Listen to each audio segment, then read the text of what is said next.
In today's video, I'm going to teach you how to get free rolls in Monopoly Go 2025, step by step. Free rolls are the fuel of Monopoly Go, and there are a few reliable ways to stock up without spending. I'll walk you through invites, duplicate stickers, and shield tiles, plus how sticker packs and sets tie into even more rewards so you get the most value from your playtime. Let's start with invites. When you invite a friend and they actually sign up and start playing, you'll be awarded free dice rolls. In many cases, that bonus is 30 rolls per successful sign up, which adds up fast. To make this work smoothly, send your invite from inside the game so it tracks correctly and encourage your friend to complete the onboarding so the reward triggers.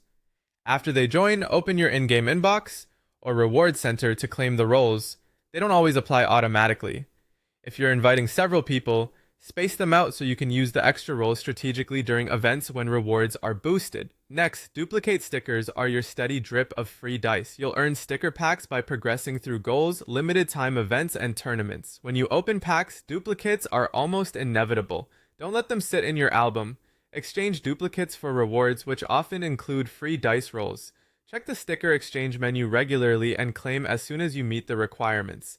Keep opening packs and filling your album because completing a full sticker set is an even bigger win.